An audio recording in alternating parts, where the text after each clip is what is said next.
Wakil Menteri Agama Zainud Tauhid Saadi mengatakan bahwa pemerintah melakukan mitigasi penyelenggaraan ibadah haji 1443 Hijriah 2022 dengan 3 opsi.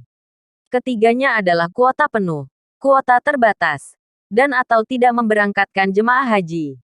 Untuk opsi pertama, menurutnya dirasa tak mungkin. Sebab penyelenggaraan haji tinggal 2,5 bulan di mana sesuai perkiraan jadwal.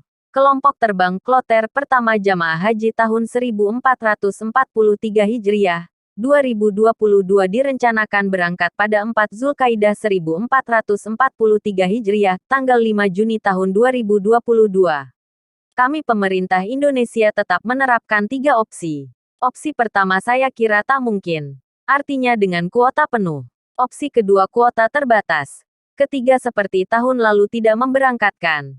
Kata Wakil Menteri Agama saat ditemui wartawan usai penutupan Musabakoh Hafalan Al-Quran dan Hadis MHQH Pangeran Sultan bin Abdul Aziz Al Saud tingkat nasional ke-14 di Jakarta. Sehingga dirinya berharap Indonesia mendapatkan opsi kedua yaitu pemberangkatan dengan kuota terbatas. Wakil Menteri Agama berharap agar opsi ketiga itu tidak terjadi.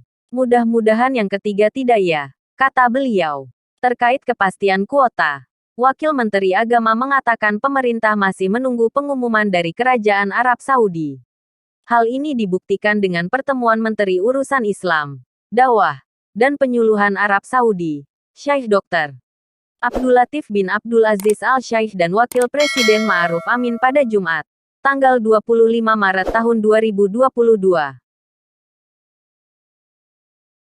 Kepala Pusat Kesehatan Haji Kementerian Kesehatan Budi Silvana mengungkap, bila pemberangkatan haji 2022 digelar, jemaah ke Arab Saudi tidak perlu menjalani tes COVID-19 PCR.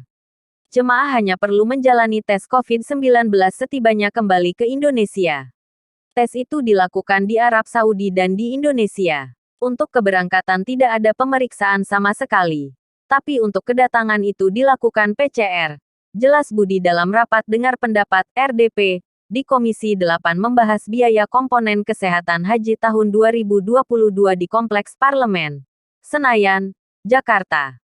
Pemeriksaan COVID-19 dilakukan bagi jemaah yang tiba di Indonesia. Pemeriksaan itu dilakukan di asrama haji. Setelah sampai di Indonesia, itu dilakukan di asrama haji, jelasnya. Ketentuan itu berdasarkan aturan di Arab Saudi. Pemerintah Saudi telah mencabut aturan protokol kesehatan berubah kewajiban tes PCR dan karantina bagi orang yang melakukan perjalanan ke sana. Aturan itu juga merujuk surat edaran Kepala Satgas Penanganan COVID-19 nomor 12 tahun 2022. Aturan tes COVID-19 itu bisa berubah sesuai kondisi pandemi COVID-19 saat pemberangkatan. Namun begitu, ini adalah kondisi per hari ini. Dan kita berharap kondisi pandemi akan semakin membaik, sehingga saat pelaksanaan haji berlangsung ketentuan ini bisa berubah, ucapnya.